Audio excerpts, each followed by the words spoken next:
Hello, everyone, and welcome to Live with Sheryl. I am your host, Sheryl Mebane. I am an actor, drummer, musician, singer, songwriter, writer. Also, I have a PhD in chemistry. I've done lots of different types of research and worked different places. And I like to talk about all those things and health on this show with my very frequent guest, my lovely public health ninja sister, Dr. Felicia Mebane. And so we have a lot in store for the show today. Welcome everyone who's listening. Hello. What I'm going to do is launch right into it. For those who were able to check me out on social media recently, a couple hours ago, I was talking about this topic for Cheryl's Weekly Media Minute. I swam into some MeshellNdegeocello, y'all. Are you aware, Felicia? Do you know this artist from back in the day, Plantation Lullaby? She was on, I think, Madonna's record label. I believe that's right, with her first release, like decades ago. No, I don't. School me. She's fabulous. And so she plays bass, she sings, she raps, songwrites, and she's been around for a minute. And she has some things out recently. And I was looking around for inspiration, and I was on YouTube and I ran across a series called Amoeba Music's What's in Your Bag. So, Amoeba music store. So they got this series where they go around, they have people who are well known and they're talking about some of their art, have some time to show what they're listening to, what they're looking at. So I was over there minding my business, y'all. And I ran across MeshellNdegeocello and I said, this is fabulous, because I didn't know she had some more recent things out. I think I was aware of a project that she did on covers. I think that was the last thing that I was aware that she did. So if you look, I don't even, let me please, I'm gonna take you out for a second because I'm gonna No try to problem. show that you can see her bit on the side here, y'all. If we, let me readjust, see if we can get it that way. Well, I might just take me out. I'll take me out for a moment. But y'all can see there's lots of different folks who are involved in this. And let me show you some of these artists.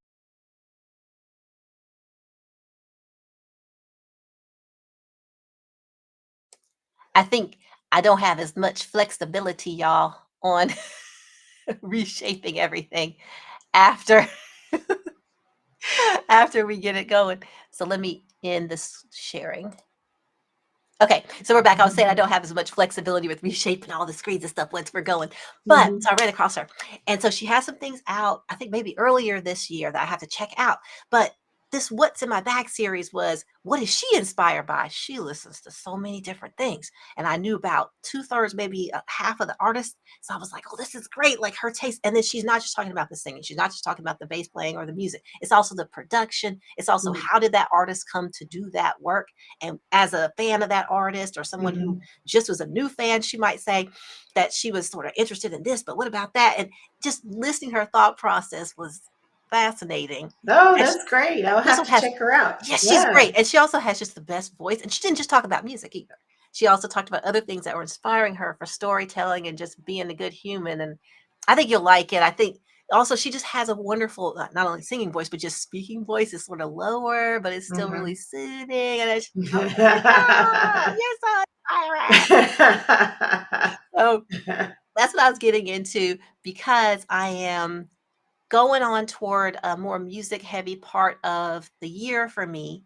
So with some updates as I create, I've been doing auditioning with music stuff, auditioning with acting, but I'm also getting ready to release some new things. So I'll probably be going ahead and taking some things down that don't probably fit the newer direction I'm going to from YouTube. So if y'all like stuff that I have up, some things might be going over to Patreon and they'll just be over there. So y'all can always follow me over there and there'll be access to everything that you've seen. But since I'm going in a slightly new direction, which y'all will start to see very soon, I'm going to try to make sure I keep up the things that I think fit with that.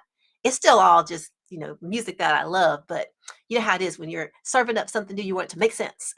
So I'm going to try to make it make sense. That's a good thing.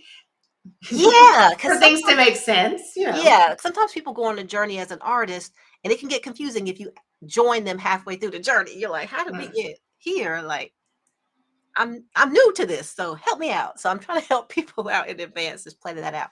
So I'll be in the coming weeks and months, I'll be starting to release some new things. In the meantime, I've been doing a lot of listening. So I'm gonna let y'all see some of what I've been listening to. And of course, if y'all come to this later, not live right now, you will see in the comments and then links and things and comments and then the about page for these videos. You'll see the links to the things I'm talking about online. So there's Michelle. You can subscribe to her YouTube and her socials. There's also the Amoeba Music, and I'll link y'all to that. But for my listening, for my studies, I have been so inspired by one Jaron M. Lagar. Okay, y'all, let me just take y'all to his site. He is a fabulous voice teacher who I'm aware of by his YouTube. I don't know him on TikTok and other socials series. So I'm gonna let y'all see what he does is he breaks down the things that he is talking about from a perspective of a voice teacher. He goes so far in and it just educates me. Like he's telling me things I'll never in my life need to do as the artist that I am, but I know what it means now because Jaron has let me know. So I want y'all to check it out. And this is just in the interest of sharing resources and things that are inspiring because he just has such a joy, such a love for music, and all that analysis that he can bring up from his years of study, like MeshellNdegeocello. I mean, folks go deep. Nice. I might check that out myself because I've taken voice lessons before, not to be Yeah. a singer, just to improve my voice, but I'm Mhm. also thinking about maybe doing that for talking as well. Yeah. So I have been actually thinking about doing something like that. So I'll definitely have to check them out. There are so many places that we can get great information, as you well know. And if you want to learn, there are so many places on YouTube and other spots that can tailor it to what you're looking for. I just love him for his joy of music. And you will Mm. find I've been finding artists that I didn't know about or records that they've done that I didn't know about through him or perspectives, honestly, to value things that I Hmm. didn't really value before until he said, y'all, that's intentional, that thing that she's doing there, it does this. And then you listen so closely because he's telling you about it. You say, Yeah. sure enough, that made difference. And I didn't even Yeah. think about that because this person's such a smooth operator. Maybe they're doing choreography at the same time. So you sort of disregard some of the complexity sometimes of certain vocalists. Yeah. Yeah. But he does not. When he talks about them, he gives them their shine because he's really interested not in, I don't think he talks about a lot of stuff that he doesn't enjoy, Hmm. So Hmm. he's really Hmm. just appreciating and giving you Yeah. that, yeah, the skill I to appreciate remember these things. one of my favorite classes as an undergrad was on classical music. Oh, okay. And I loved it precisely because of this. It would say, listen to the winds and hear this movement. And now you hear the percussion coming Mhm. in. Yeah. And then you would have to, and then, what? I didn't realize, all the patterns. Exactly. They fit together so well. And you're Yes. feeling that. You're already somebody who is already connected. You have a musical background, but you're already somebody who's moved by the art. And so then Yes, to understand a little bit more, absolutely. yeah, Yeah. to understand a little bit more why you are, it's so Hmm. powerful. It doesn't take Yeah. anything away from you just being Yeah. moved by it. So I'm loving that as updates as I create, but it's not just been about music for me. I've also been doing some screenwriting and studying up on shows that I want to be involved in down the road. So, studying, looking at what's out there and seeing, can I adjust some of my writing to have a good, strong pitch to get myself involved with some of these shows. So, I've been enjoying doing that for the screenwriting and really studying, such that Tim was like, "You working really hard on this." I said, "That's what people do. You got to know sort of the space in TV writing, what kind of a writer's room might be there, what kind of things that show is trying to do, because it's not all about you, y'all. If it's not your show, it's not all about you. So you got to figure out what they might need. Excuse me? What do you mean? Yeah, right, exactly. There's no I in writer. Wait, there is. Wait. But there's lots of challenges, and I have been reading about that in terms of a lot of writers aren't used to working collaboratively. And now, of course, with me with music, I do that all the time for other art. But writers' rooms are a collaborative place and they can all be structured different ways. So I've been studying up on that. But I'm now thinking about, pitching for specific shows, trying to get my foot in the door for specific shows. I'm like, I gotta get everything nice and tight. So I've been doing that. And then I've also, as an actor, been keeping my curiosity and learning up. I ran across one of these shows that I had not known about. This is from like 15 years ago now, I think, almost. Okay, maybe just like 10 years ago. It's called Scream Queens. They had 2 seasons. And I saw a few people on that show that I recognized. They've gone on to do other things in their acting, but this was a reality show where they're having actresses try to compete to get a part in a movie, at least the first season, one of the Saw movies, a really well-known series in horror. And they do acting challenges, acting lessons, and you can see so much. It's like being in a class again, especially if you're at home sort of doing it with them. Like, oh, that's hard. I don't, oh, goodness, how would I, let me pause. Ooh, I would just do, okay, I would be like her. I just did it this way. And they're like, make a different choice. So I'm having a blast checking that out. And it so happens it was produced by a group that I don't know a whole lot of production teams in reality TV because mostly I'm writing and focusing on, scripted things. But even though I'm writing and focused on scripted things mostly, I have pitched a reality show in the past. And then that didn't go anywhere. And then I sort of morphed it into a storyline in one of my scripted pieces. So I was like, hey, I'm still thinking about this. So I sort of used that research to help me with something else. But the production company I pitched it to actually produced this show, the Scream Queens. So this is Joke Productions. It's a husband-wife team, Joke and Biagio, and they have a lot of information on their site. It's one of the reasons I'm going to link to this from here about how to get into production and reality shows. And so that's one of the reasons I felt comfortable pitching because they were sort of trying to educate people and let them know, how do you do this? There's all these shows out there. If you really want to get in it, educate yourselves. And this is how you would make a strong pitch. And this is what you would do. And so I tried to follow those directions, and again, like sometimes you try a little something and you realize, look, I'm probably better suited to the scripted side. But I had me an idea in that space, and I said, oh, why not? I'll Yeah. learn and see. And so they happen to have a lot of history in this space, and they still have things that they're working all the time. You can check them out. But it so happened that this show that I was just so like, oh, this is so great for me to get a window into acting and see folks' processes and see how challenging it would be to do it right at the moment, or just look at the sets and see how the sets are, how challenging that is in real life. Because you think, well, how hard is it to lay there and scream? Well, y'all, depending on what's going on around you, very difficult. And you got 5 different screams. I don't know if I have 4 or 5. They say I have a variety of screams. I was like, okay, maybe I got 1 or 2. I don't know. Maybe 1, 2 good screams in there. It was just really great. They didn't have a certain number. They're just like, you're going to do it a lot, so don't just do the same one. Right. So, And you also there's got to be techniques so you don't blow your throat out. You know what I mean? So and you don't damage your I'm throat. glad you said that because the Yeah. person who they had on, at least in season 1, to teach that, I actually saw some of their teaching online as I was trying to develop a rock scream for some of the things I want to do Mm. singing wise. Hmm. And so they had her come on, and I said, wait, I know her. She's giving this away online so she can educate people to not hurt themselves. So yeah, Yeah. exactly, Felicia. You get it.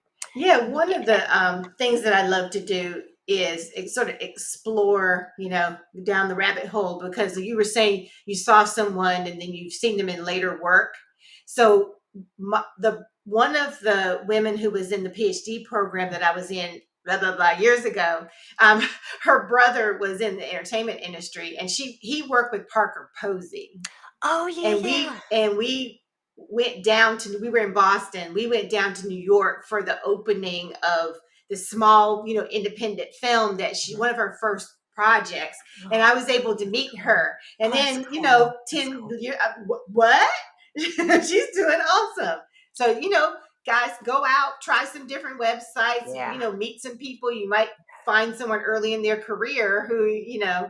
surprises you. Right, or early in a pivot. If they're doing Right. production, they might have been doing acting for a long time, but then all of a sudden they're writing and acting. They're directing and writing and acting. All of a sudden, you're catching somebody Never who's, know. yeah, doing something different. And it So might be you. Who knows? that's right. And you need that support from open-minded people who are like, "What's out there?" They're curious. That's cool. That reminds me though too, in terms of like segueing back to things and sort of seeing connections. I was going to mention too, when it comes to just listening critically, I'm finding that I love, at least for music, just going back to that, I'm loving just listening to whatever strikes my fancy or recommendations if I'm going around and checking out that What's in My Bag series from Amoeba Music. But I'm also going to challenge myself to listen to help me get little tips I didn't even know I needed from these just random songs that I like in my areas that I'm trying to make sure I grow in or that I maintain in, like in percussion, like listen to just the percussion part of the beat, listen to the singing, listen to the vocal production, the layers and arrangements, like how are they doing what they're doing, and then listen to the larger instrumental production, arrangement, layering, all of that, because I find that I pick up a lot of things when I'm working on specific projects for myself. But then you also need to just be awash in people's processes and ideas, because sometimes the fact that you have heard of it before, your imagination will create something for you in the next project. You say, "Oh, I'm gonna do this now," as opposed to you even have it there to imagine that you need it or even access that. So I'm trying to plant those seeds of broader creativity by doing some examining of things and listening for fun first, and then going back and breaking things down. So lots of inspiration, all kinds of places, y'all. That's what we try to do, is share that here on Live with Sheryl. Thank y'all for listening. I see we have some viewers and I can see the little count. So thank y'all for coming here for the inspiration. But y'all, we have packed in a lot and it is already time for the health connection to what we do here. So yeah, we're zipping through. So on Live with Sheryl, we have health trivia.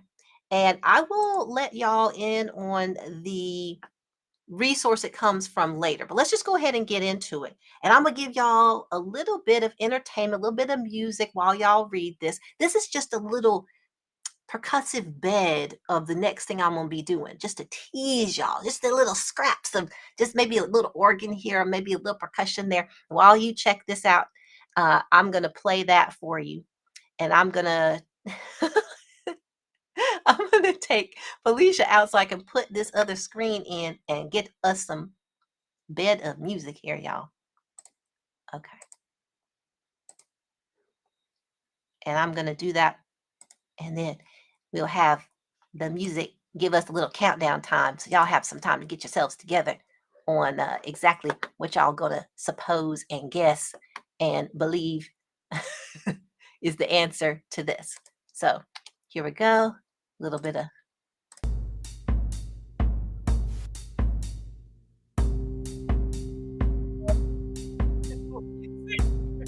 replacing some of that drum tracking, but it gives you a sense of the vibe. Here's the trivia. There's a paradox here. Embracing your vulnerability and no longer hiding from it means that you're no longer concerned about others' judgment of you. Now, this is A, weakness and insecurity, or B, strength and confidence.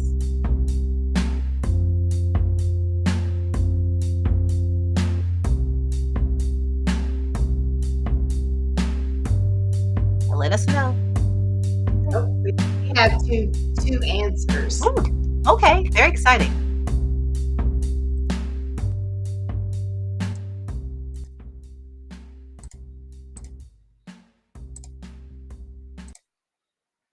Okay, let's hear them. Let's hear them. There was a nice beat there. Oh, thank you. Thank you very Mhm. much. There's something about your music, I guess maybe because we're sisters, that really resonates with me. It's like I Might be a get it. little bit. I'm glad we have full That little disclosure mac here, and because y'all, cheese right in there. yeah, Okay. because y'all, So, you played sorry. music for me that formed my tastes. Yes, Evidently, because I like, oh, okay, I get it. Mm, mm, mm. Okay. Anyway, sorry. Oh, and our other sister said the same thing. Hi, Charlene.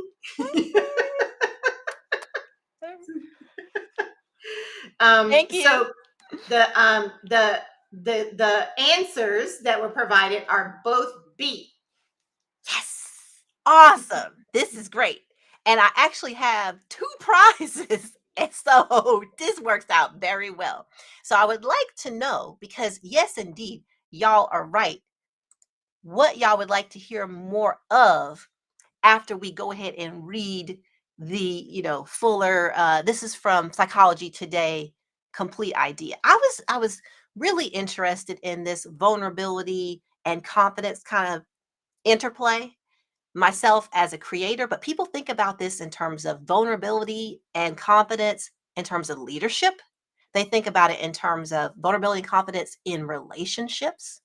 So there are lots of places where I was finding this, and I thought this little nugget was an interesting way to make it a little bit broader, because you're not applying it just to being someone who's leading at work or leading in a relationship.